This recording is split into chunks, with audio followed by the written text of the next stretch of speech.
the massive warship of the Galactic Star Council entered Earth's solar system with the confidence of a predator approaching wounded prey. Admiral Zortak stood on the bridge, his gray-scaled skin reflecting the cold light of distant stars. Behind him, 1,200 vessels followed in perfect formation. Each ship carried enough firepower to burn entire continents into glass. This was the mightiest fleet ever assembled in galactic history. Zortax had studied humanity for 20 cycles. He knew their weaknesses. They were young, barely 200 years into space travel. Their technology was primitive compared to the Council's ancient knowledge. Their population numbered only 40 billion across 3 planets and a handful of space stations. They were nothing. They were insects waiting to be crushed.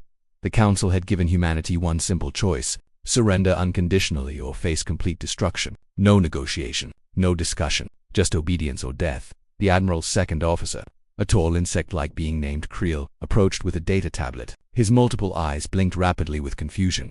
"Admiral, we have completed our initial scans of the human territories. And what of their defenses? How many ships do they have ready?" Creel's mandibles clicked nervously. "That is the problem, Admiral. There are no ships."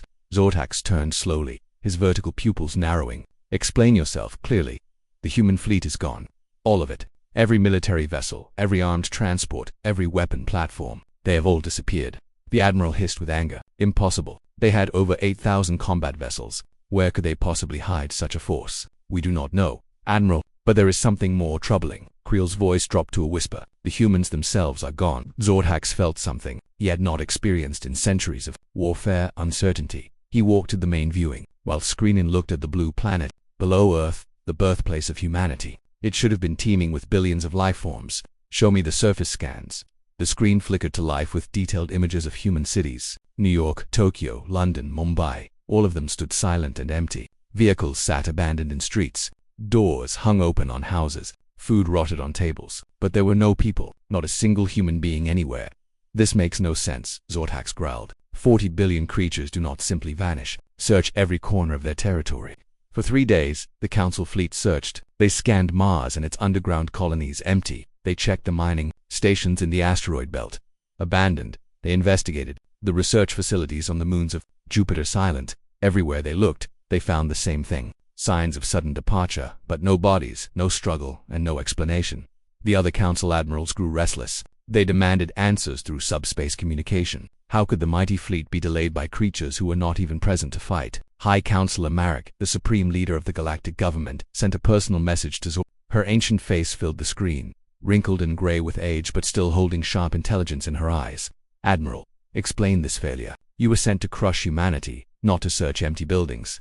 "High Counselor, I assure you we are investigating thoroughly. The humans appear to have evacuated their entire civilization in the span of hours. We have found no trace of where they went. That is not possible. No species has the capability to move billions of individuals so quickly. You are missing something obvious. Perhaps they destroyed themselves. A mass suicide event." Marek's eyes narrowed. "Did you find both?" "No, High Counselor." "Then they did not destroy themselves. Find them, Admiral. The Council does not accept mysteries. We accept only conquest." The communication ended, and Zortak stood alone on the bridge feeling the weight of failure pressing down on him. He had never lost a campaign. He had destroyed 17 civilizations in his career, but he had never faced an enemy that refused to exist. His science officer, a small furry being named Tellis, approached with hesitation. "Admiral, I may have found something. It is unusual."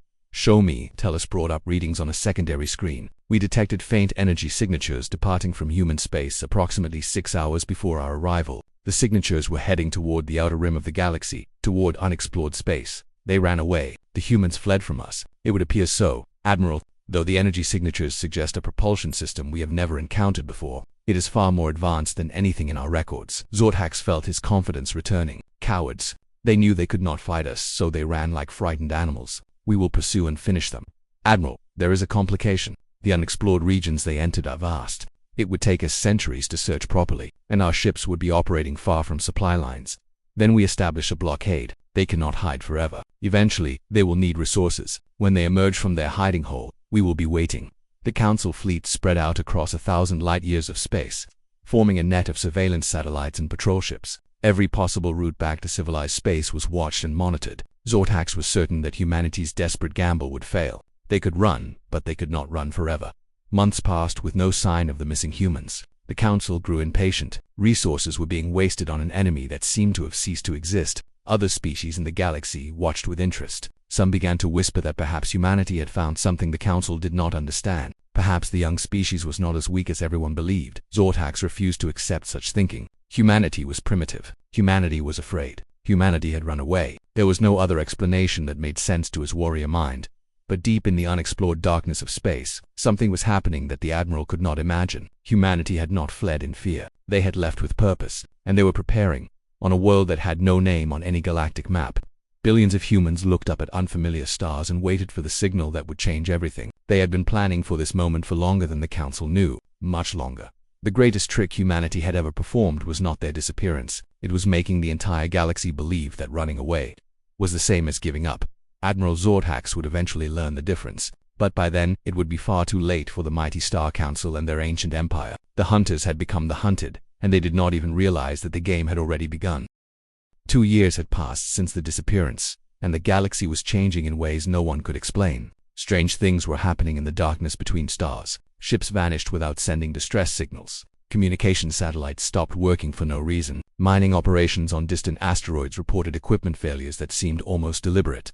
The Star Council dismissed these incidents as coincidence. Machinery broke down. Ships had accidents. These things happened in the vastness of space, but the pattern was growing harder to ignore. Admiral Zortax had been removed from active duty after failing to find the humans. He spent his days in retirement on the Council homeworld, studying reports and trying to understand what had gone wrong. The mystery still consumed him. 40 billion beings could not simply disappear without leaving a trail. One evening, an old friend visited his quarters. General Vass was a veteran of many campaigns, his body covered in scars from blade and plasma alike. He poured 2 glasses of sweet nectar and sat across from the disgraced admiral. "You have heard the news?" Vass asked. "Which news? There seems to be much confusion lately. The Corinth shipyard was destroyed last night. The entire facility is gone. 1,500 workers dead." Zortax leaned forward. "Destroyed how?" "An accident. That is what the Council is claiming. But I have sources who say otherwise. They found evidence of weapons fire. Advanced weapons that cut through our shields like they were made of paper. Pirates, rebels. No rebel group has that capability. And pirates would have stolen cargo, not destroyed an entire facility." Vass lowered his voice. "Some are saying it was the humans." Zortax laughed, though there was no humor in it. "That humans are hiding somewhere in the outer darkness, slowly starving to death. They do not have the resources to launch attacks." "Are you certain of that?" The question hung in the air. Zortax had been certain of many things before the Great Vanishing. Certainty now felt like a luxury he could no longer afford.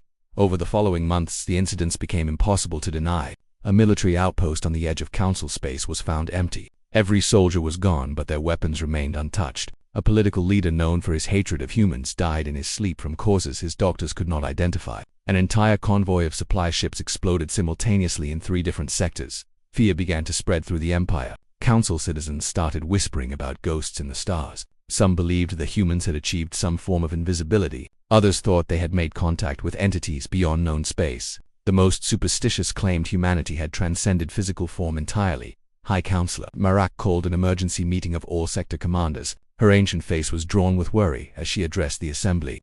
"We are facing an enemy we cannot see, cannot track, and cannot predict. Every attempt to investigate their attacks leads nowhere. Our intelligence officers have found nothing useful. I am open to suggestions." The commanders looked at each other nervously. No one wanted to speak first. Finally, a young officer named Cerise raised her hand.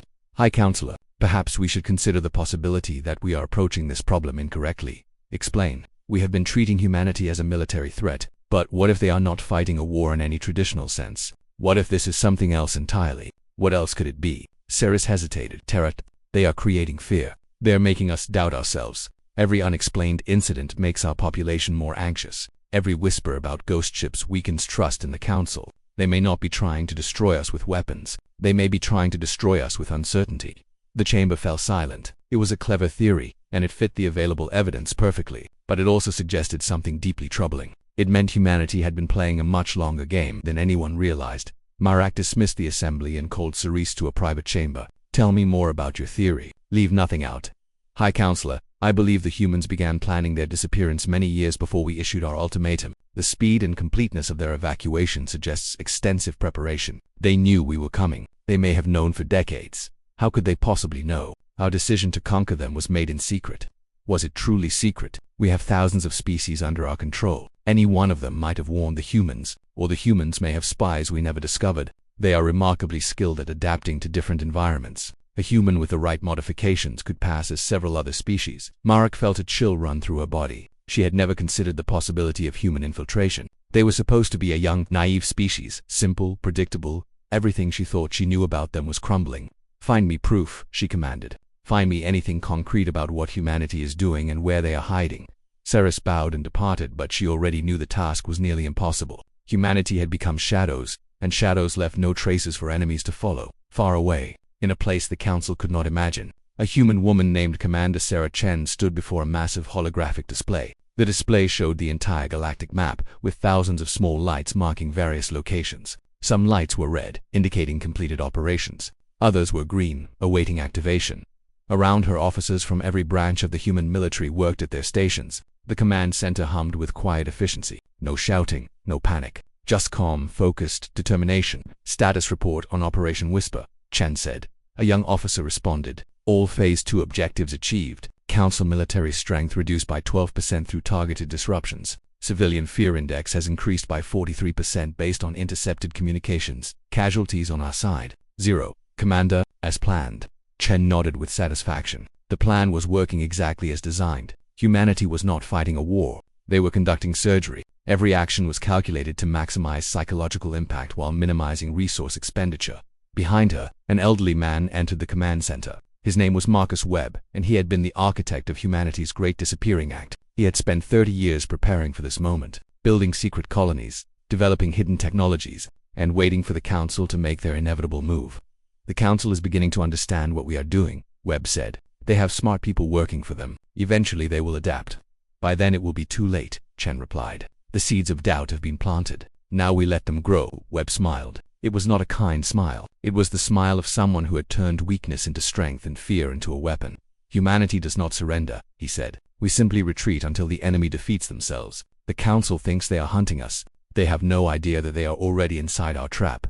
The trap was indeed closing, and the Star Council, with all their ancient power and mighty fleets, could not see the walls rising around them in the darkness.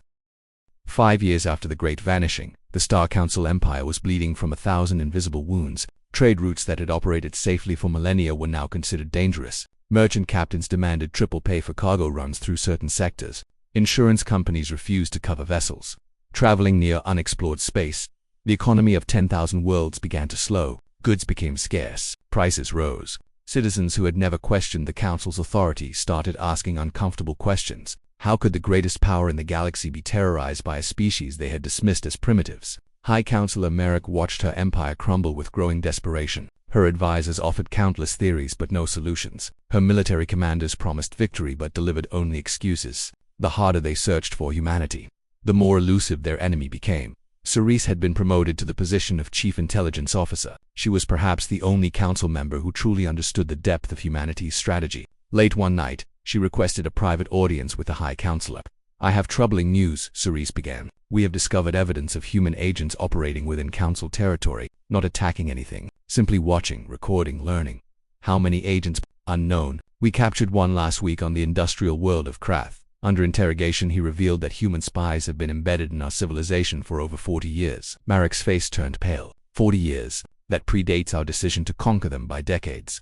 Yes, it appears the humans anticipated this conflict long before we did. They have been studying us, mapping our weaknesses, and positioning assets throughout our territory. The one we captured knew nothing useful about their main operations. He was designed to be caught. Designed, a sacrifice, to let us know we are being watched. To increase our paranoia. Ceres paused. "High Counselor, I believe we have fundamentally misunderstood what kind of species we are facing." Marek gestured for her to continue. "We assumed humans were like other young species. Aggressive but simple. Emotional but predictable. We were wrong. Humans are patient predators. They think in generations, not years. When they realized they could not match our military power, they chose a different kind of war. They are attacking our minds, our confidence, our very identity as an empire. What do you suggest we do?" Cerise took a deep breath. "Negotiate, offer peace. Accept that we cannot win this conflict through traditional means. Impossible." Marek slammed her fist on the table. "The Council has never surrendered to anyone. It would destroy our authority over the other species we rule. With respect, High Counselor, our authority is already being destroyed. Every month we fail to find the humans. Every unexplained incident, every whispered rumor weakens us. The subject species are watching. Some are already beginning to resist our commands. If this continues, we will face rebellion on multiple fronts. Marak dismissed Ceres without giving an answer, but the words stayed with her through sleepless nights. The High Counselor had ruled for 300 years. She had never imagined that her reign might end in failure against an enemy she could not even see. Across the galaxy, on a world humanity now called Haven, Commander Chen was preparing the next phase of operations. The secret colony had grown into a thriving civilization of 45 billion souls. Cities gleamed under artificial suns. Farms stretched across terraformed plains. Children grew up knowing that they were part of something greater than themselves. The old life on Earth felt like a distant memory. Many younger humans had never seen the blue planet of their ancestors. They knew it only through stories and recordings. But they all understood why they had left. They understood what was at stake. Marcus Webb had passed away 2 years earlier, but his vision lived on in every aspect of human society. His final words had become something like a prayer among the population. We do not fight to destroy our enemies, we fight so that our children will never have to fight again. The human fleet had grown during the years in hiding, not through massive warship construction, which would have consumed too many resources. Instead, humanity had focused on innovation. Small, fast vessels equipped with technologies the Council had never imagined. Weapons that operated on principles their scientists would take centuries to understand. Communication systems that were completely undetectable. Chen studied the latest intelligence reports from embedded agents. The picture was encouraging. Council morale was collapsing. Their subject species were growing restless. Economic instability was spreading to core worlds. The Empire was dying from within, and humanity had barely fired a shot. Her second in command, a former Special Forces officer named James Okafor, entered the briefing room. The Council High Command is having another emergency meeting. They are considering a full military withdrawal from the outer territories. That would be a major victory. Those territories contain 60% of their mining operations. Our agents report that several Council admirals are pushing for a diplomatic solution. The High Counselor is resisting, but her support is weakening. Chen nodded thoughtfully. We need to accelerate the timeline, push them harder. What do you have in mind? Something they will not expect. Something that will show them exactly how vulnerable they truly are. Over the following weeks, strange messages began appearing on Council communication networks. They arrived without warning, bypassing every security measure. The messages were simple, a single sentence repeated in every major language of the Empire. We are everywhere. We see everything. We are patient. Panic spread through the Council government. If humans could access their most secure networks, what else could they access? What secrets had already been stolen? What systems had been compromised? The truth was that humanity had indeed infiltrated nearly every important system in the Council Empire, but they had not used this access to cause destruction. Instead, they had gathered information. They knew Council military positions. They knew political secrets. They knew which leaders were corrupt and which ones might be convinced to change sides. Most importantly, they knew exactly when and where to strike to cause maximum chaos with minimum effort. The final phase of the plan was approaching. Humanity had spent years preparing the battlefield. Now the time was coming to reveal themselves at last, not as refugees hiding in the darkness, but as the architects of the Council's downfall. Commander Chen looked out at the stars from her office window. Somewhere out there, the empire that had tried to enslave her species was falling apart. Soon, very soon, humanity would emerge from the shadows and offer the galaxy a new choice. Surrender had never been an option, but victory had always been the plan. It just took the Council a very long time to realize they had lost the war before it even began. The 7th year since the vanishing brought chaos to the Council homeworld. 3 provinces had declared independence. The military was split between loyalists and reformers. High Counselor Marak clung to power through fear alone, ordering executions of anyone suspected of treason. Her once mighty government had become a prison holding itself captive. On a cold morning, the Council received a transmission unlike any before. It did not come through normal channels. It appeared simultaneously on every screen in every building on every world under Council control. Billions of beings stopped what they were doing and watched. Commander Sarah Chen's face filled the displays. She looked calm, confident, and completely unafraid. Behind her stood representatives from dozens of species that the Council had long believed were under their control. Citizens of the Council Empire, Chen began. My name is Commander Sarah Chen of the United Human Forces. For 7 years you have been told that humanity fled in fear from your great fleets. You have been told that we are hiding, starving, and dying in the darkness of unexplored space. Your leaders have lied to you. She paused to let the words sink in. We did not flee. We strategically withdrew to prepare for this moment. During our absence, we have built a civilization that matches your own in every way that matters. We have developed technologies your scientists cannot comprehend, and we have allies among the very species your council has oppressed for generations. The camera pulled back to show the massive command center on Haven. Hundreds of officers from multiple species worked side by side. The message was clear. Humanity had not been alone in this fight. Your empire is collapsing. Your economy is in ruins. Your military is divided. Your subject species are ready to rise against you. This is not because of superior firepower. This is because your council chose domination over cooperation, fear over respect, control over partnership. Chen stepped forward, her eyes seeming to meet the gaze of every viewer personally. We are offering you one chance. Dissolve the council government. Release all subject species from your control. Allow free elections on every world. Embrace a new galactic order based on mutual respect and shared prosperity. If you accept these terms, humanity will provide economic assistance to help stabilize affected regions. If you refuse, we will continue our campaign until your empire becomes nothing but a warning in history books. The transmission ended. Silence hung over the galaxy. On the council homeworld, High Counselor Marak watched the recording for the 5th time. Her hands trembled with rage. These creatures, these insects, these primitives dared to demand the dissolution of an empire that had stood for 12,000 years. It was unthinkable. It was impossible. I want every ship we have sent to find them, she ordered. I want their colony reduced to ash. I want their species erased from existence. Her admirals exchanged worried glances. Admiral Zorhax, who had been recalled from retirement as a consultant, stepped forward.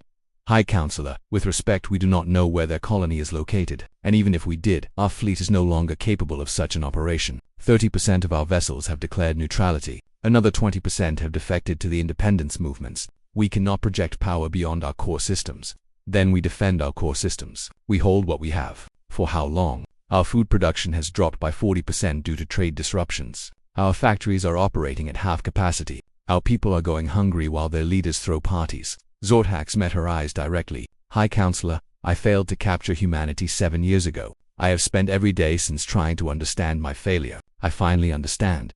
Enlighten me then, Great Admiral. I failed because I assumed they were like us. I assumed they wanted what we want. Power, territory, resources. But humans do not think that way. They do not conquer for the sake of conquest. They build, they connect, they cooperate. We tried to destroy them because we feared what they might become. And in doing so, we proved that we were exactly the kind of empire that needed to fall. Marak stared at him in shock. You are suggesting we surrender. I am suggesting we recognize reality. The war is already over. We lost years ago. The only question now is how much more suffering we cause before we accept defeat. The High Counselor dismissed everyone from the chamber. She sat alone in the darkness, surrounded by ghosts of a dying empire. For 300 years, she had believed in the rightness of council rule. She had believed that strength was the only virtue that mattered. Now she faced the truth that strength without wisdom was nothing but cruelty with power. Meanwhile, on Haven, Commander Chen received reports from across the galaxy. The transmission had shattered council morale. Subject species were openly rebelling on dozens of worlds. Military units were refusing orders. Politicians were fleeing with whatever wealth they could carry. James Okafor entered the command center with a captured council communication. The High Counselor has requested direct contact with you. She wants to discuss terms. Chen felt no joy at the news, only weariness. So many years of planning, so many sacrifices, so many nights wondering if they would succeed. And now the moment had finally arrived. Set up a secure channel and prepare the diplomatic team. You are actually going to negotiate with her. Yes, because that is what separates us from them. They wanted to destroy us completely. We only want them to change. Revenge would be easy. Justice is harder. Peace is the hardest thing of all. Okafor nodded slowly. He had served with Chen for 15 years. He had watched her carry the weight of human survival on her shoulders without ever complaining. Now he understood why she had been chosen for this responsibility. The diplomatic channel opened and two leaders faced each other across the void of space. One represented an ancient empire dying in the darkness of its own making. The other represented a young species that had turned impossible odds into an impossible victory. You have won, Marak said quietly. What happens now? Chen looked at the old leader and felt something unexpected. Not hatred, not contempt, only sadness for all the suffering that could have been avoided. Now we build something better. Together, the final chapter of the war was about to begin. But for the first time, it would be a chapter about building rather than destroying, about healing rather than hurting, about the beginning of something new rather than the end of something old. Humanity had not simply survived. They had shown the galaxy a different way to exist, and nothing would ever be the same again. 20 years had passed since the fall of the Star Council. The galaxy had transformed in ways that would have seemed impossible a generation earlier. Where once there had been an empire ruled by fear, there now existed a federation built on choice. Every species had a voice. Every world had representation. Every being had rights that could not be taken away. The old council homeworld had become the headquarters of the Galactic Assembly. The same halls where High Counselor Marak had once ordered the extinction of entire civilizations now hosted debates between representatives from 300 species. Arguments were common. Disagreements were frequent, but violence had become rare and war had become almost unthinkable. Commander Sarah Chen, now retired and living on Earth, watched the news coverage of the latest assembly session. She was 73 years old, her hair completely gray, her body showing the marks of a long and difficult life. But her eyes remained sharp and her mind remained clear. A young journalist had traveled across the galaxy to interview her. The journalist was Zorthax's granddaughter, a half-breed who represented everything the old empire had forbidden. Her very existence was proof that the galaxy had changed. Commander, what do you consider humanity's greatest achievement during the conflict? Chen thought carefully before answering. Our greatest achievement was never winning the war. It was choosing what kind of winners we wanted to be. We could have become conquerors ourselves. We had the technology. We had the opportunity. Instead, we chose to be lived. We freed species that had been enslaved for thousands of years. We shared technology instead of hoarding it. We've built partnerships instead of empires. Some historians argue that humanity was simply lucky, that if the Council had attacked faster, or if certain technologies had not been developed in time, the outcome would have been different. Those historians are probably right. History is full of moments that could have gone differently. What matters is not luck or circumstance. What matters is that when we faced the choice between becoming monsters or remaining human, we chose humanity. That choice was not lucky. That choice was deliberate. The journalist nodded and made notes. Your predecessor, Marcus Webb, is credited with designing the vanishing strategy. Do you believe he understood how the war would unfold? Chen smiled at the memory of her mentor. Marcus understood one thing perfectly. Empires fall from within before they fall from without. The Council was already rotten. They had been oppressing species for so long that they forgot how to inspire loyalty. They confused obedience with respect. They mistook silence for agreement. All we did was reveal the truth that was already there, on the other side of the galaxy. Former High Counselor Marek spent her final days in a modest apartment on a world she had once ruled absolutely. Her power was gone. Her title was meaningless. But she had not been executed or imprisoned. Humanity had insisted on mercy, even for their greatest enemy. A human doctor visited her regularly. The doctor was young, kind, and showed no trace of hatred or resentment. This confused Marek endlessly. How can your species be so forgiving? She asked during one visit. We tried to destroy you. We would have murdered your children and burned your worlds to ash. Why do you not hate us? The doctor considered the question seriously. My grandmother survived the evacuation from Earth. She told me stories about the fear and uncertainty of those days. But she also told me that hatred was a prison that trapped the person who felt it more than the one they hated. She said that the best revenge against an enemy who wanted you to be cruel was to be kind instead. Marek closed her eyes. 300 years of leadership, and she had never considered such a philosophy. It seemed naive, foolish, impossibly idealistic. And yet, here was a young being living proof that it worked. Your species is strange, she said finally. Perhaps that is why we feared you. Perhaps, the doctor agreed, or perhaps you simply did not know us well enough. Fear usually comes from misunderstanding. Across the stars, a memorial had been built on the ruins of the first colony humanity had established after the vanishing. The colony had been discovered and destroyed by Council forces during the 4th year of the war. 12,000 humans had died in the attack, refusing to reveal the location of Haven even under torture every year. Millions of beings from dozens of species traveled to the memorial. They came to honor the sacrifice that had made their freedom possible. They came to remember that peace had not been free. They came to teach their children that courage was not the absence of fear but the determination to do what was right despite being afraid. Among the visitors was James Okafor, now a grandfather himself. He stood before the monument with his family, reading the inscription carved into the stone. They came to take our freedom. We gave them our absence. They came to break our spirit. We gave them our silence. They came to claim victory. We gave them only time, and time was all we needed. His grandson tugged at his sleeve. Grandfather, why did the humans win? Okafor knelt down to meet the boy's eyes. We won because we understood something the Council never learned. The strongest weapon in the universe is not a fleet of warships. It is not a planet-destroying bomb. It is not even advanced technology. The strongest weapon is an idea that refuses to die. The Council wanted us to surrender our future. We refused. And as long as one human remained alive and free, our future remained possible.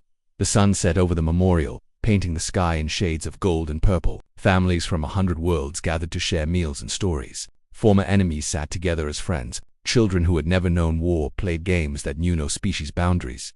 This was the legacy of humanity's great gamble. Not conquest, not revenge, not domination. Just the simple belief that the future could be better than the past, and that every being deserved a chance to find out. The Star Council had demanded surrender. Humanity had vanished instead, and in their absence they had planted seeds that grew into something the galaxy had never seen before. A civilization built on hope rather than fear. A community bound by choice rather than force. A future that belonged to everyone willing to build it together. Somewhere among the stars, the spirit of Marcus Webb smiled. His impossible dream had become reality. Humanity had not just survived, they had shown the universe how to live, and that was the greatest victory of all.